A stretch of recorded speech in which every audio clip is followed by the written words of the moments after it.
नक्सल प्रभावित बीजापुर जिले के पीडिया गांव में पिछले दिनों हुए नक्सली मुठभेड़ पर राजनीति गरमाने लगी। कांग्रेस ने पीडिया में हुए नक्सली मुठभेड़ की फर्जी होने के आरोपों के बाद जांच के लिए 8 सदस्यीय टीम का गठन किया है। तो वहीं बीजेपी सरकार की माने तो सुरक्षा बल बस्तर को शांति बनाने का काम कर रहे हैं। सुरक्षा बलों की कार्रवाई सही दिशा में जा रही है। तो बीजेपी ने कांग्रेस के जांच दल पर ही सवाल उठा दिया है। देखिए रिपोर्ट। बीजापुर जिले के पीडिया के जंगलों में बीते 10 मई को हुए पुलिस नक्सली मुठभेड़ पर प्रदेश की सियासत गरमाने लगी है।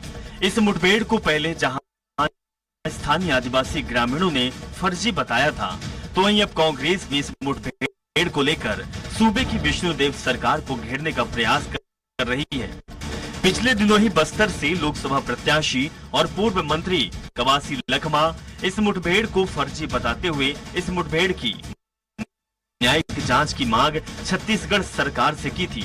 तो वहीं अब प्रदेश कांग्रेस कमेटी ने इस पूरे मामले की जांच के लिए 8 सदस्यीय समिति का गठन किया है। पूर्व विधानसभा उपाध्यक्ष संतराम नेताम की समिति का संयोजक बनाया गया है। बता दें कि सरकार का दावा है कि बीते 4 महीनों में सुरक्षा बल के जवानों के विभिन्न मुठभेड़ों में 100 से अधिक नक्सलियों की मार गिराए जाने की खबर है।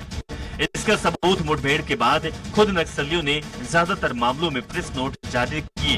कांकेर के कलपर में 16 अप्रैल को हुई मुठभेड़ में 29 माओवादी मारे जाने को लेकर भी नक्सलियों ने स्वीकारा।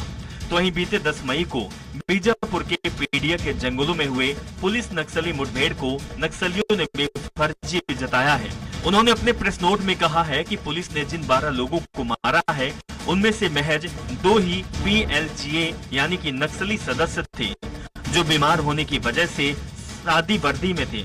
बाकी 10 निर्दोष ग्रामीण थे, जो जंगल में तेंदुपत्ता तोड़ रहे थे।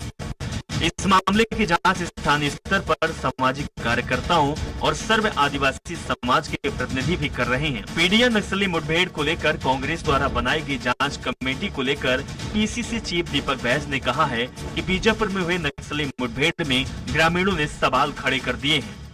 जब से राज्य में भारतीय जनता पार्टी की सरकार आई है, चाहे बस्तर हो, चाहे अंबिकापुर हो, सरगुजा हो या फिर राजधानी हो, अपराधी बेलगाम हो गए हैं।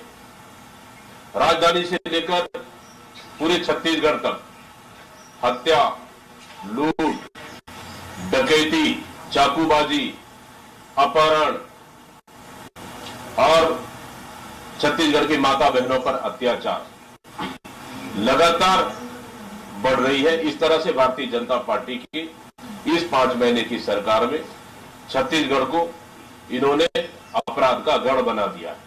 बस्तर में हुए नक्सली मुठभेड़ पे गांव वालों ने सवाल खड़ा किया है। गांव वालों का दावा है कि कुछ 3-4 ऐसे लोग जो गांव के थे, उनको नक्सली बता के मार दिया गया। गांव के ही एक गूंगा युवक जो बोल नहीं सकता, तो उसे भी नक्सली बता के मार दिया गया है। इस पूरे मामले को कांग्रेस पार्टी ने बड़ी गंभीरता से लिया है और कांग्रेस पार्टी ने इस मामले की जांच के लिए अपने वरिष्ठ नेताओं की एक कमेटी बनाई है।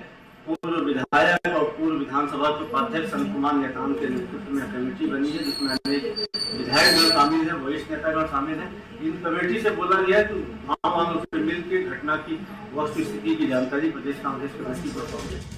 पीडिया नक्सली मुठभेड़ को लेकर कांग्रेस के जांच कमेटी गठन पर उप मुख्यमंत्री अरुण साव ने कहा कि वही कांग्रेस है जो सर्जिकल स्ट्राइक पर प्रश्न चिन्ह लगाते हैं। हमारे सुरक्षा बल बस्तर को शांति बनाने का काम कर रहे हैं, उस पर भी कांग्रेस सवाल खड़े कर रही है। देखिए, ये वही कांग्रेस पार्टी है जो सर्जिकल स्ट्राइक पर प्रश्न चिन्ह लगाया। अब जब हमारे सुरक्षा बल बस्तर में शांति बहाली का काम कर रहे हैं, बस्तर को विकास की दिशा में ले जाना चाह रहे हैं, उस पर भी कांग्रेस पार्टी प्रश्न चिन्ह उठा रही है। ये बहुत ही दुर्भाग्यजनक है। सुरक्षा बलों की कार्यवाहियां सही दिशा में जा रही है।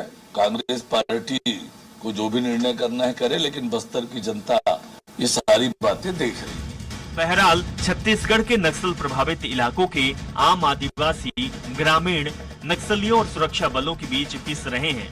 कभी नक्सली मुखबिर बताकर आदिवासियों की हत्या कर देते हैं, तो कभी सुरक्षा बल के जवान नक्सली समझकर फर्जी एनकाउंटर कर देते हैं। फर्जी इनकाउंटर के कई मामले सामने आ चुके हैं, लेकिन निर्दोष आदिवासी ग्रामीणों को इंसाफ नहीं मिल पाता। अब देखना होगा कि इस मामले में सियासी आरोप प्रत्यारोप के बीच क्या वास्तविकता सामने आ पाती है। स्वराज एक्सप्रेस के लिए रायपुर से दिलीप साहू की रिपोर्ट। समय